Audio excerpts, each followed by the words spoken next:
दोस्तों इस वीडियो में हम 4 स्टॉक साथ में डिस्कस करने वाले। आज हम ट्राइडेंट लिमिटेड को डिस्कस करेंगे, साथ में हम विप्रो लिमिटेड को डिस्कस करेंगे और आज हम IRFC को डिस्कस करने वाले। एक और कंपनी को डिस्कस करेंगे जो बहुत ही ज़बरदस्त बोनस देने जा रही है।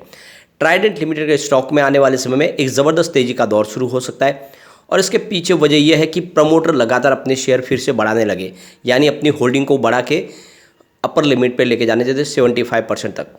और ये काफ़ी अच्छा फैसला है क्योंकि प्राइस काफ़ी नीचे आई है और उनको लग रहा है कि इस समय इससे फेयर वैल्यू में शेयर खरीदे जा सकते हैं और इसी वजह से एक पॉजिटिव माहौल बना हुआ है। वैसे टेक्सटाइल सेक्टर को लेकर कुछ बड़ी अपडेट भी निकल के आ रही है जिनको हम इस वीडियो के माध्यम से डिस्कस करेंगे। विप्रो की बात करो, विप्रो ने बहुत ही बड़ा फैसला किया है। विप्रो ने अपने मैनेजमेंट में कुछ बदलाव किया है, कुछ नए यहाँ पे अपॉइंटमेंट हुई है। इसके अलावा देखें तो विप्रो ने अपने एम्प्लॉयज़ कोटे में और शेयर अलॉट किए जो लगातार वो करते रहते हैं। दूसरी तरफ देखें तो IRFC जो रेलवे की एक बहुत ही मजबूत कंपनी है, इसका जो बिजनेस मॉडल है बहुत ही शानदार है और प्राइस बहुत नीचे है। इस समय IPO प्राइस के आसपास स्टॉक मिल रहा है। क्या इन्वेस्टमेंट करना चाहिए, इन सारी बातों को समझेंगे इस वीडियो के माध्यम से। सबसे पहले ट्राइडेंट लिमिटेड की बात करें तो स्टॉक फिर से 28 पर आ चुका है। 6.67% की ज़बरदस्त तेजी देखने को मिली कल हमें फ्राइडे के दिन। और आप ये देख ही सकते हो कि इंट्राडे में ही एक बड़ा जंप देखने को मिला क्योंकि 26.35 का लो बना और वहाँ से 28 का इसने जो हाई बनाया है वो बहुत ही शानदार है। इंट्राडे में आप देखें तो लगभग ₹2 का मूवमेंट देखने को मिला स्टॉक के अंदर। अब यहाँ पे बड़ी अपडेट निकल के आ रही है। ट्राइडेंट लिमिटेड ने एक्सचेंज को जानकारी दी है कि उन्होंने अपने Q4 की तैयारी कर ली है और इसीलिए उन्होंने ट्रेडिंग विंडो को क्लोज कर दिया है। यानी अब ये ट्रेडिंग विंडो तभी खुलेगी जब कंपनी अपना Q4 का रिजल्ट डिक्लेयर कर देगी। उसके 40 आवर्स के बाद में ही नॉर्मल ट्रेडिंग हो पाएगी। तब तक के लिए कंपनी से संबंधित जो भी लोग हैं, चाहे वो कंपनी के एम्प्लॉयज़ हो या फिर बोर्ड के मेंबर्स हो या प्रमोटर ग्रुप से, सबके लिए अब ट्रेडिंग विंडो क्लोज रहेगी। दूसरी तरफ देखें तो कंपनी का जो पिछला ट्रैक रिकॉर्ड रिजल्ट का काफ़ी अच्छा रहा है। 2022 सबसे शानदार है कंपनी का। आप देख सकते हो 2019 में कंपनी का टोटल रेवेन्यू 5.29 थाउजेंड को बीस के आसपास था और कंपनी को 0.37 थाउजेंड को बीस का प्रॉफिट हुआ था और ये लगातार कम होते हुए 2021 में आप देख सकते हो कि इनका रेवेन्यू 4.55 थाउजेंड को बीस तक आ गया और प्रॉफिट 0.30 थाउजेंड को बीस का रह गया। लेकिन 2022 में देखें तो शानदार बाउंस बैक देखने को मिला। रेवेन्यू सीधा 7.02 थाउजेंड को भी तक पहुंच गया और कंपनी का प्रॉफिट 0.83 थाउजेंड को भी तक पहुंच गया। तो 2022 काफ़ी शानदार है। इसके बाद में हमने देखा 2 क्वार्टर कमज़ोर थे, लेकिन पिछले क्वार्टर यानी Q3 में कंपनी ने शानदार प्रदर्शन किया है और विश्वास है कि इस बार भी रिजल्ट काफ़ी अच्छा रहेगा। अब यहाँ पे देख सकते हो ट्राइडेंट ग्रुप में प्रमोटर ने अपने शेयर खरीदे हैं, करीब 1.23 करोड़ शेयर खरीदे प्रमोटर ने। तो यहाँ पे सबसे बड़ी गौर करने वाली बात है कि अगर प्रमोटर शेयर खरीदने लगे तो आप समझ सकते हो कि उसकी वैल्यू बहुत ज़्यादा फेयर है और उस लेवल पे प्रमोटर शेयर खरीदने को तैयार है।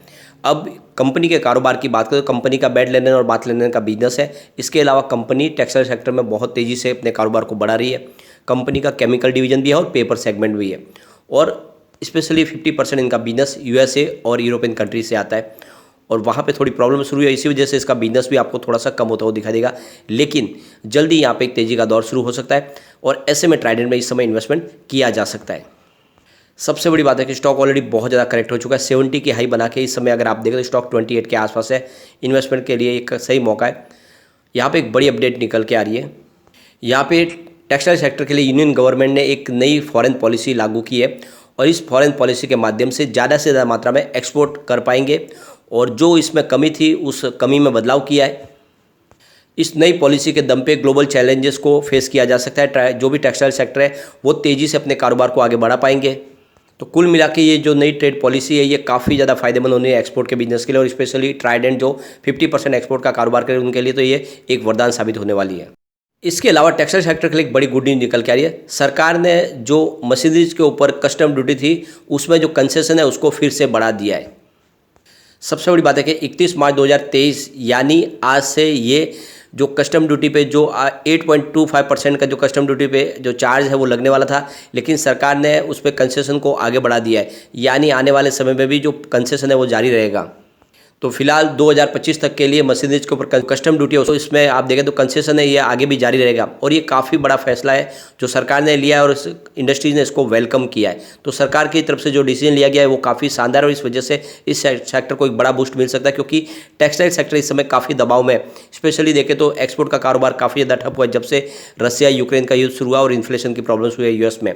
तो कुल मिला के इसके लिए सरकार का ये फैसला और फ़ायदेमंद होगा और आने वाले समय टैक्स सेक्टर को बिल्कुल इसका फ़ायदा देखने को मिलेगा। तो ये मौका है ट्राइडेंट में निवेश करने का, आने वाले समय ये डेफिनेटली आपको मालामाल कर सकता है और कंपनी लगातार अच्छा डिविडेंड भी देती है। अब चलते हैं हम विप्रो की तरफ। 365 पर क्लोजिंग थी, 1.70% की तेजी देखने को मिली कल।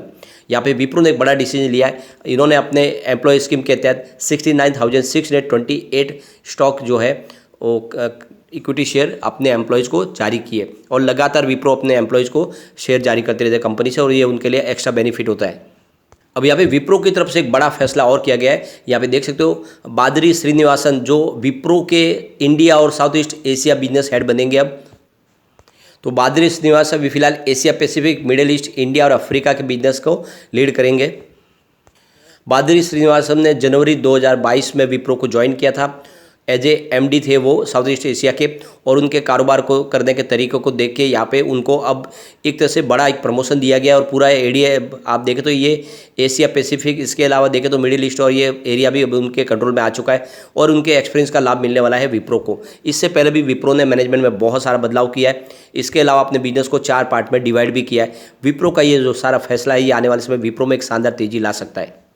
सबसे बड़ी बात है कि ग्लोबल मार्केट में विप्रो अपनी पैठ को मजबूत करना चाहता है, इसीलिए एक नई टीम ला रहे हैं ताकि उनके अनुभव का फ़ायदा मिले और विप्रो का बिजनेस तेज़ी से बढ़े और काफ़ी ज़्यादा नई टेक्नोलॉजी को आजमाया जा रहा है, काफ़ी ज़्यादा बिजनेस टाइप भी किए जा रहे हैं। ये जो सारी बातें साबित करिए कि आने वाले समय विप्रो कमाल करेगी और यही मौका है लॉन्ग टर्म का नजरिया लेकर विप्रो में निवेश करने का, क्योंकि स्टॉक बहुत ज़्यादा करेक्ट हो चुका है। वैसे IT सेक्टर दबाव में है, लेकिन विप्रो स्पेशली देखें तो पिछले 6 महीनों में बहुत कुछ बदल चुका है, यानी अपने मैनेजमेंट में बदलाव किया है, बहुत सारे नए हेडक्वार्टर भी शुरू किए। इसके अलावा देखें तो बहुत सारी नई टेक्नोलॉजी को आजमाया गया है। ये सारी बातें ये साबित करिए कि आने वाले समय विप्रो आपको एक अच्छा रिटर्न दे सकता है और लगातार इसको बोनस का बादशाह कहा जाता है।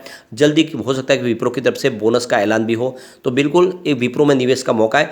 एक नजरिया लॉन्ग टर्म का लेके चले, कम से कम आपको 2 से 3 साल देना चाहिए विप्रो में, ये आपको डेफिनेटली अच्छा रिटर्न दे सकता है क्योंकि ऑलरेडी स्टॉक बहुत ज़्यादा गिर चुका है, अब गिरावट की संभावना बहुत कम है। चलते हैं हम Indian railway finance corporation limited की तरफ। 26.65 पर क्लोजिंग थी, 1.14% की तेजी के साथ। वैसे आपको ध्यान होगा कि जब इसका IPO आया तब भी 26 के आसपास ही शेयर मिले थे और उसी लेवल पे स्टॉक है। अब वैसे IPO में जिसने निवेश किया उनको नुकसान नहीं हो रहा क्योंकि ऑलरेडी कंपनी ने 4 बार डिविडेंड दे दिया है और 3.25 रुपये का डिविडेंड मिल चुका है, इस हिसाब से इनको प्रॉफिट है। कंपनी का बिजनेस बहुत ही शानदार है, आप देख सकते हो लगातार हर साल कंपनी का रिवेन्यू और प्रॉफिट बढ़ रहा है। ये आंकड़े बहुत ज़्यादा उत्साहवर्धक है। आप देख सकते हो 2019 में 11.13 थाउजेंड के बीच का इनका रिवेन्यू था और इनका प्रॉफिट 2.25 थाउजेंड के बीच का आसपास था। 2020 में रिवेन्यू बढ़ के 13.42 थाउजेंड को भी तक पहुंच गया और प्रॉफिट बढ़ के 3.19 थाउजेंड को भी तक पहुंच गया। 2021 की बात करें तो रिवेन्यू बढ़ के 15.77 थाउजेंड को भी तक पहुंच गया और प्रॉफिट 4.42 थाउजेंड को भी तक पहुंच गया। 2022 आते आते प्रॉफिट सीधा 20.30 थाउजेंड को भी तक पहुंच गया और रिवेन्यू और प्रॉफिट 6.09 थाउजेंड को भी तक पहुंच गया। तो बहुत ही ज़बरदस्त वृद्धि हुई है और पिछले 4 साल से देखें तो लगातार प्रॉफिट रिवेन्यू बढ़ रहा है और ये काफ़ी बड़ा पॉजिटिव ट्रिगर है। इसके अलावा देखें तो अपनी बुक वैल्यू से स्टॉक बहुत नीचे, क्योंकि इसकी 33 की बुक वैल्यू है, इस समय स्टॉक 26 के आसपास है। बिल्कुल मौका है खरीदारी का और इसका जो बिजनेस मॉडल है वो काफ़ी अच्छा है। इसके अलावा इसका अगर आप डिविडेंड देखें तो करीब 5.26% यील्ड के आसपास है। पिछले 5 साल का CAGR इसका 45.5% के आसपास है और हेल्दी डिविडेंड देती है कंपनी 20.4% का। तो ये जो सारी बातें ये साबित करती है कि ये कंपनी मजबूत है और आने वाले समय आपको एक बम्पर रिटर्न दे सकती है। IRFC रेलवे को फाइनेंस प्रोवाइड करती है और आप समझ सकते हो कि सिर्फ 37 एम्प्लॉयज इस कंपनी का कारोबार संभालते हैं और होटल अशोका से इसका बिजनेस ऑपरेट होता है और प्रॉफिट मेकिंग कंपनी है। मिनी रत्न इसको कहा जाता है। बिल्कुल इन्वेस्टमेंट करना चाहिए, आने वाले समय आपको डेफिनेटली यह 3 डिजिट में जाता हुआ दिखाई देगा।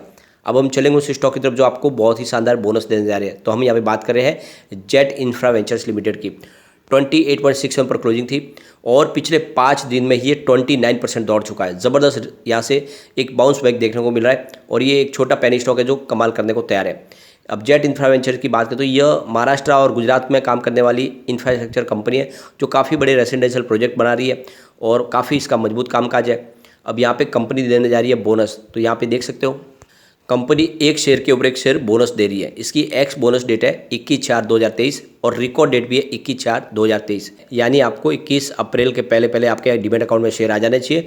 तो बिल्कुल आप बोनस के हकदार होंगे और इसमें आपको इन्वेस्टमेंट जरूर कर लेना चाहिए। लेकिन फ्रेंड, कोई भी इन्वेस्टमेंट करने से पहले अपने फाइनेंशियल एडवाइजर्स के बारे में ले ले या अपना खुद का रिसर्च करें, क्योंकि मैंने वीडियो आपके एजुकेशनल पर्पज़ के लिए ही बनाया। वीडियो पसंद आए तो लाइक से जरूर कीजिए और चैनल को सब्सक्राइब कर दीजिए। Thank you friend.